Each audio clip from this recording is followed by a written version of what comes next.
Yeah, KROQ. They don't look it, but they must be very tired. I mean, this has been quite the week. We were just talking off camera for about 5 minutes. They thought we were doing the interview, but now we're doing the interview.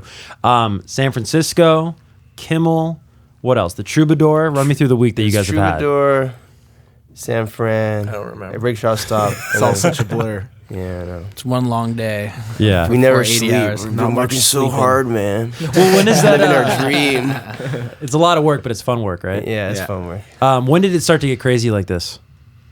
This week. Really? Was this like the first? No, seriously. Was this like the first this is crazy week? First little taste of it all, you know? Okay. It's first U.S. show. First ever. US show. First U.S. TV, all within 48 hours. Oh my God. First radio interview. Is this the first radio interview? Yeah. First, well, we did something in New York that was, Yeah. No, I guess not that first, but Right. first time at KROQ, the legendary KROQ. Yeah, Yes, So, you know. exactly. Yeah. Wow. You guys have been prepped. KROQ loves the praise. Now, what's cool, and I want to really hone in on this because I think it's important. Everybody knows your song on KROQ. We play it all day long, of course, Those Eyes. But New West is kind of more than a band. I don't even know if you guys would consider yourself a band as much as you would an artist collective. We don't use the B word. Okay. We never use I the love B it. word, yeah. There's other B words I can't say on KROQ, so I'll just file that under the same category. Bartholomew. You know, but it's funny when I read that, I thought about Toronto, and Toronto, of course, like maybe to younger music fans, they think of Drake, they think of Shawn Mendes, Bieber, etc. But you know, when you think of artist collectives in Toronto, I think of like Broken Social Scene. I don't know if you guys are. Yeah, totally. If that's an inspiration at all, but talk to me about sort of the vision and the idea behind the artist collective of New West. Who wants this one? Yeah, I mean, I think it's more of a collective than a band. Just in the way it was like it came to be, right? It's not like jamming in a garage, like, oh, here's a bass player, here's a drummer, here's a singer, here's a guitar player. Okay, now we're a band. It's like everyone are kind of have their own artistry to themselves. You know, there's like, you know, more vaguely defined roles for a lack of a better term, but like in the studio, if anyone has an idea, you know, we'll just kind of record it, put down parts kind of freely. It's not like, you know, so stringently like a traditional band in the sense where it's like, oh, the bass player of this band. Because, you know, Ben Valley, they switch around instruments all the time on stage. And, you know, we're kind of constantly switching who's doing what and how it sounds. And, you know, the inspiration kind of come from anywhere that way rather than like, you know, a more traditional kind of just like, all right, here's the kind of the lineup, and it's just the same instrument, same jig every time. Right. Well, I mean, it's beautiful, the end product, right? That's what we hear. But in terms of the creative process, how do you balance that, right? When you have, I mean, I'd imagine, you know, different artists with different artistic visions. Of course, you sort of like coalesce, if you will, in New West, what we get. But how does that creative process look for you guys? There's no balance. It's a constant flux of chaos. A lot of voice notes. Yeah, a lot of fights and arguments. Yeah. Pulling hairs out and such. Yeah. Is there a voting process of sorts? I mean, not to sound square. Yeah, well, I mean, whatever the best thing is, if there's an idea and the four of us say like that's the one, then it's probably the one. You know what I mean? Right. How did it go with Those Eyes? You can usually tell. Yeah. Those Eyes was like that was an anomaly. Like honestly, and it was like the first thing that we ever did, which is crazy to think about. The more that I think about it, but that one just literally just like it fell onto us in a sense. You know, we locked ourselves in a cabin in the wilderness of Canada, and that was like the first thing that came out. First song we wrote together. First time we Ever. wrote, yeah. So does that inform your creative process going forward? I mean, not to sort of chase the hit, right? Like the cliche goes, but was there something earnest about that first attempt that maybe you try to tap into? I mean, you were just saying, you know, you're here in LA for a couple of days and it's really just for business. You're going right back home to your home of Toronto, which I think is so smart for bands to do, or, you know, collectives to do. Did you learn anything from the creative process of that record, now seeing the response? Like there's definitely a method, but it's not like it's just like the way we like bounce off instruments. like- there's no like strict thing. We kind of like chase inspiration. Where It kind of did inform, though, how every song kind of came to be, though, in the sense that, like, for example, the chord progression initially started as, like, a chord progression in 4, which is not the time signature that the song ended up in. Cal came in with words that were in 3. So then I was like, oh, well, what if you took the chords and put that into 3? And then, like, those, because the chords of the initial voice note that Ben had been jamming on room 4, and it's like, you know, that kind of like influx of ideas and like having them find homes. You know, sometimes Cal can sit at a piano and like, okay, this is like a piano vocal song, but then sometimes those lyrics or that melody can kind of take a journey between all the guys as they come up with new interesting ideas. We'll try this over this, and sometimes songs can kind of come to be that way.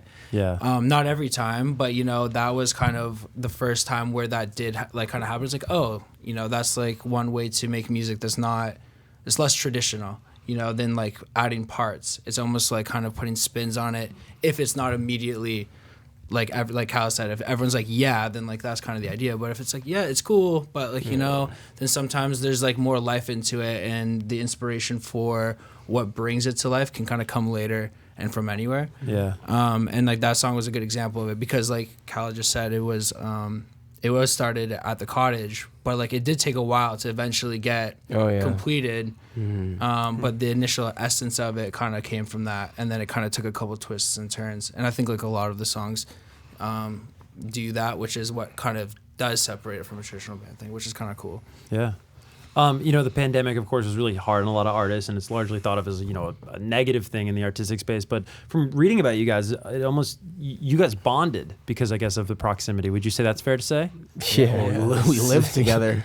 Yeah, We set up together. a studio in our kitchen / living room, recorded an EP. That ended up being our first song on Canadian radio that charted. Came from that. Like, it was kind of a pretty good developmental stage of our kind of story. So yeah, I learned that I hate roommates. just never want to live with them again. But you guys have mentioned inspiration a couple times in the chat, and I've also read that you guys are just always on this endless search for it, right? As maybe we all are, right? Have you ever found it like in unorthodox places? You know, that maybe the KROQ listener that loves your music that might think you write music from a certain place. Always on the toilet. Always on the toilet. Yeah. Are those like, is toilet thoughts? Is that the new shower thoughts? Yeah. It's just like we're in search of, like, you know, the most inspiring can. That's what it is. We travel the world. Well, you're in search of relief, right? Yeah, release, all of the. The all Randy those Marsh things. is Lord story. Yeah. No, but you know what's funny about that though is we actually do a lot of the recording at residential studios. Yeah. Cal made a good point. We were talking about there like whenever, and it was like the first like week you're at a new city or whatever recording. So the residential studios, you live at the studio basically, right?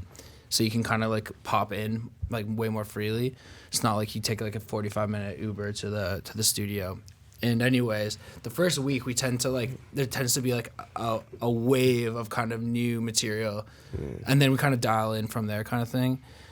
So like that maybe goes back to your point of searching for the most inspiring camp, but it's like the new cities, the new spaces, honestly. The new bathrooms. Like, yeah, exactly. Yeah. Right. That's where we're going with that. Yeah. No, yeah, but honestly, it tends to, like a change of scenery tends to, you know, Kyle just be kind of jamming away or whatever. The guys will be like hanging out after we're done working on a song we already had, and it's like all of a sudden there's a new song. Yeah. Whenever we get in those situations for whatever reason, versus like, you know, your third week into a session, or when we're working in Toronto, for example. Right. I've heard different like music writers describe your sound as nostalgic. And I'm always struck by that when you're not like sort of a period piece band or, you know, a Greta Van Fleet or, you know what I mean, who obviously very inspired by a certain time period. Where do you think that nostalgic takeaway comes from? Like, because it's really an essence, right? It's not, you're not dating back to anything. Sure. Maybe like what we're inspired by. Kind of what we're inspired by, I guess. Our inspirations carry the same feeling, I guess. Like bands from the 90s, and I don't know. Yeah, I feel like it's like a feeling, right? You're right. It's an essence. So the essence is like kind of like the key kind of nuance, I think, because it's like if you go, you know, if the guys have an idea, you know, looking at it from a sonic perspective, if the guys have an idea that's like lyrically very classic, then from like a production end, you know, kind of making it feel a little more contemporary or using sounds that would be less classic to kind of like not go all the way there, or maybe make it something new or more interesting or different. The contrast, yeah, it's the paradoxical things. And then on the flip side of that is if there's a very contemporary lyric that we like, then maybe that's the time to dig into the more kind of nostalgic or classic kind of sonic palette, and then that way you come up with something that's, you know, new in itself. balanced. Balance. Balance. There's always that moment though when like there's like the eureka moment whenever like we land on something special, where it's just like it feels nostalgic already, even though it's happening right before our eyes, which is always an interesting, very interesting thing. It's probably a good experience. indicator, right? Very good indicator, yeah. Feels familiar, but you've never heard it before. Exactly. Yeah. I just want to live in that moment, man. All the time. Now, would you think of, again, just thinking about, the people that love this song of yours on KROQ and looking to learn more about New West, would you describe it almost like, is it the Megatron, to use a poor analogy? Like, could you see each of yourselves individually releasing music and as an artist project? That's the kind of the beauty about what we're doing, is that like we've 4 very distinct, artists that like have different tastes, but we all come together with this love of the same kind of like music and storytelling and whatnot. I mean, Lee and Lee writes country music all the time. Like he's got a whole roster of like of that stuff going on right now. I know. Isn't this your girlfriend's hat? No. Fleetwood Mac is one of our biggest influences. So. Yeah. No, I'm joking. Yeah. I mean, I can see that happen. Nothing's impossible. So with everybody's like eclectic taste, I'm just so curious, the sonics of those eyes, whose taste is further from what we've heard so far?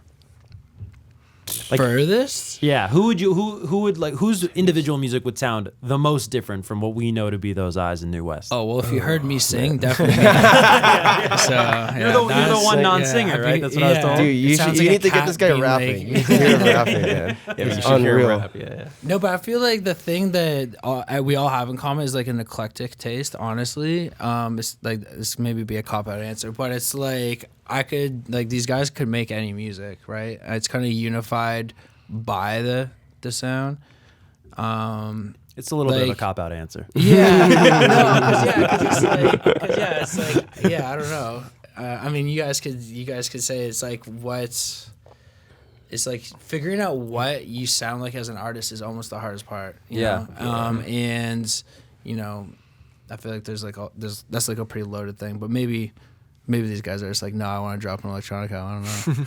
Well, I mean, I don't know if if this is the dumb American's perspective, but I've always regarded Toronto as an incredibly eclectic city. I mean, I think there's even stats to back it up in terms of the per capita, whatnot. Is Toronto, would you say, your home? Is that almost a character to like the fabric of New West? Yeah. Yeah, we definitely call it home. I think it's still such a young city in terms of like the culture, right? So I think there's still a lot of room to grow, and we hope that we become a part of that history, right? I feel like musically, like the fabric of New West stems more from like UK acts, from like 90s, early 2000s. Yeah. I mean, obviously the Beatles and the Stones and all that, but Right. specifically that time period, we really take inspiration from. Yeah. Well, I do think that like it's sort of like an under-talked about badass element to you guys is just how nuclear this song has gone on TikTok. And it's like you didn't do anything cringe, you didn't do a dance, you know what I mean? And it's like you have this whole industry chasing Wait, you haven't the number. seen my TikTok dance? I want a toilet dance. Yeah. Do a toilet dance. Wop in the washroom. The first ever. Yeah. But no, it is pretty cool, and it's for music lovers, I think it's great to see where just the strength of a song and the beauty of a song can put up numbers like that. You don't have to do something out of character. I gotta ask you guys though, as Toronto guys, what do you think about the whole AI Drake and Weeknd song? It's creepy, man. It's really freaky because like the AI New West is right around the corner. Yeah.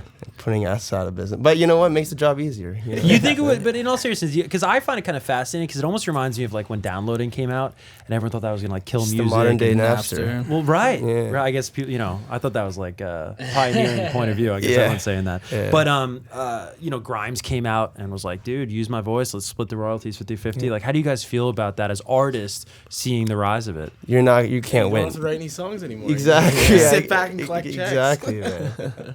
If you can't fight him, if you can't beat him, join him. And you're not gonna beat the AI. Come on, man. There you You're coming go. in hot. We can't afford a Drake feature either, so like this makes it possible. But finally. AI Drake, right? AI you get him on the Drake. wall. Drake, Yeah, That's exactly. gonna be exactly.